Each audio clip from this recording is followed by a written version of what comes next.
안녕하세요. 오늘은 8월 5일 목요일입니다. 오늘은 이사야 56장 9절에서부터 57장 13절까지를 본문으로 큐티 가이드를 시작하겠습니다. 먼저 오늘 이 본문을 통해 제가 묵상한 하나님은 오랫동안 잠잠하시는 분입니다. 57장 11절 말씀을 읽겠습니다. 내가 누구를 두려워하며 누구로 말미암아 놀랐기에 거짓을 말하며 나를 생각하지 아니하며 이를 마음에 두지 아니하였느냐. 내가 나를 경외하지 아니함은 내가 오랫동안 잠잠했기 때문이 아니냐. 아멘. 자, 오늘 본문은 우상 숭배에 빠진 남유다를 책망하는 말씀입니다. 하나님은요, 남유다에게 너희가 누구를 두려워하고 또 누구로 인해 놀라느냐라고 책망하십니다. 그들은요, 아수르와 바벨론으로 인해 두려워하고 놀랬습니다. 자, 남유다가 보기에요, 이 두 나라는 너무도 강력했고 또 언제 남유다를 집어삼킬지 모를 일이었습니다. 그래서요, 조공을 갖다 바치고 그들의 우상을 갖다 섬겼습니다. 자, 그러면 좀 괜찮아질 거라고 생각했죠. 하지만요, 정작 그들이 의지해야 할 것은 하나님이었습니다. 하지만요, 하나님은 뒤로 한 채 두려워하고 놀라고 있었던 것입니다. 이런 그들을 하나님이 책망하시는 것입니다. 하나님은요, 그들의 문제를 그들이 하나님을 생각하지도 않고 마음에 두지도 않고 또 경외하지도 않은 까닭이다 라고 말씀하십니다. 그리고요, 그 이유가 하나님이 오랫동안 잠잠했기 때문이라고 말씀하십니다. 자, 그런데요, 이 말씀을 오해하면 안 됩니다. 이건요, 하나님이 아무것도 해주지 않으셨기 때문이다, 이런 뜻이 아닙니다. 이건요, 오랫동안 이어진 남유다의 범죄와 우상숭배를 하나님이 오랫동안 참아주셨기 때문이다 라는 뜻입니다. 하나님은요, 그들이 하나님께 돌아오기를 기다리셨던 겁니다. 하지만요, 이 시그널을 남유다는 완전히 잘못 해석했습니다. 하나님이 없다고 생각했고 설령 있어도 아무 힘도 없다고 오판했던 것입니다. 하나님은요, 제게도 마찬가지십니다. 제가 마음과 생각과 말과 행동으로 짓는 죄에 대해서 일단 잠잠히 계십니다. 그리고요, 제가 자발적으로 회개하고 돌이키기를 기대하십니다. 자, 그렇다면 계속해서 오늘 이 본문을 통해 제가 발견한 인간의 모습, 어떤 게 있을까요?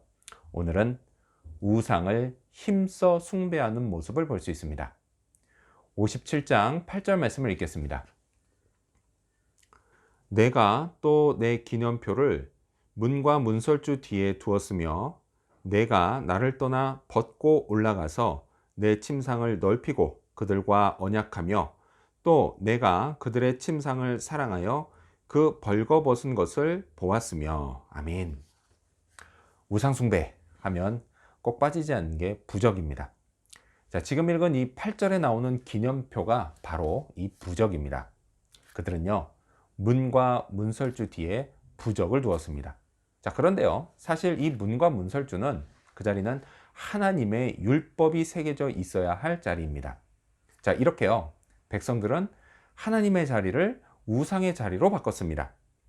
자, 이런 잘못은요, 사실 오늘 저도 쉽게 저지릅니다. 하나님을 만나야 할 시간을 다른 것들, 특히 제 욕심을 채우는 것으로 허비해 버립니다.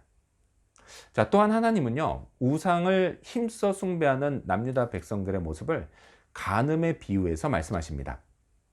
자, 백성들이요, 남편 대신 하나님과 맺은 언약을 헌신짝처럼 버리고 우상과 언약을 맺는다고 말씀하십니다. 하지만요, 그 언약은 결코 그들을 지켜주지 못하는 언약입니다. 백성들은요, 하나님을 떠나 벗고 올라가 침상을 넓힙니다. 우상과 간음을 저지르는 것입니다. 하나님은요, 그들이 이렇게 침상을 사랑해 벌거벗은 것을 다 보았다라고 말씀하십니다. 자, 이때 하나님의 심정이 어떠셨을까요? 이건요, 배우자의 간통을 알게 된 사람의 심정과 마찬가지일 것입니다. 심한 배신감을 느낄 것입니다. 분노할 것입니다. 그리고요, 절망하게 될 것입니다. 이런 고통을 극복할 수 있을까요? 정말 힘들고 어려운 일입니다. 그래서 극복하지 못하고 평생 원망하며 살 수도 있습니다. 하지만요, 하나님은 다르십니다. 하나님은 끝내 그들을 용서하려고 하십니다. 자, 그렇다면 끝으로 오늘 이 본문을 통해 나에게 주시는 교훈이 뭘까요? 그건 하나님을 의뢰하자입니다. 57장 13절 말씀을 읽겠습니다. 내가 부르짖을 때에 내가 모은 우상들에게 너를 구원하게 하라. 그것들은 다 바람에 날려가겠고 기운에 불려갈 것이로되 나를 의뢰하는 자는 땅을 차지하겠고 나의 거룩한 산을 기업으로 얻으리라. 아멘. 진짜 능력 있는 사람은요, 마음에 여유가 있습니다. 하나님도 마찬가지십니다. 백성들이 우상한테 매달리고 싶어 하면 그걸 억지로 끌고 오지 않으십니다. 일단 그냥 내버려 두십니다. 그러면요, 시간 지나고 백성들이 알아서 우상이 얼마나 덧없는지 깨닫게 됩니다. 물론요, 고생이 뒤따르지만 말이죠. 우상은요, 결코 의지할 게 못 됩니다. 오직 하나님만요, 제가 의지할 수 있는 분이십니다. 하나님은요, 하나님께 의뢰하는 자는 땅을 차지하게 된다라고 말씀하십니다. 자, 이때 당시 포로된 자들에게는요, 이것이 분명 부동산을 의미했을 겁니다. 하지만요, 그들과 달리 오늘 저에게는 꼭 그런 의미가 아닙니다. 자, 어쨌든 그 땅이 무엇이든지 간에요, 분명한 것은 하나님이 주신다라는 사실입니다. 자, 그래서 힌트가 있다면요, 하나님은 의뢰하는 자가 하나님의 거룩한 산을 기업으로 얻는다라고 말씀하십니다. 자, 그렇다면 분명 하나님의 임재가 있는 자리라는 뜻일 겁니다. 자, 그것만큼 좋은 게 또 있을까요?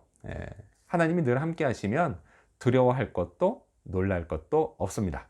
코로나 바이러스로 록다운이 된 지금 이 상황에서도 이건 마찬가지입니다. 지금 이때요, 더욱 전능하신 하나님을 의뢰해야겠습니다. 그것이요, 하나님이 지금 저에게 기대하시는 것입니다. 자, 그렇게 오늘도요, 우상을 버리고 하나님만 의뢰하는 그런 하루가 되기를 소망합니다. 기도하겠습니다. 오랫동안 잠잠하신 하나님, 저의 죄를 오랫동안 참아주시니 감사합니다. 그러한 하나님의 인내하심을 잊지 않고 범죄한 것을 깨닫고 또 회개하고 속히 하나님께 돌이키게 하여 주시옵소서. 아무것도 아닌 헛된 우상을 버리고 오직 하나님만 의뢰함으로 하나님이 주시는 좋은 것들을 얻을 수 있게 하여 주시옵소서. 그렇게 코로나 바이러스 록다운이라고 하는 이런 상황에서도 전능하신 하나님 의지하고 의뢰하며 하나님이 주시는 것 놓치지 않는 축복의 삶을 살게 하여 주시옵소서. 감사드리며 예수님의 이름으로 기도합니다. 아멘.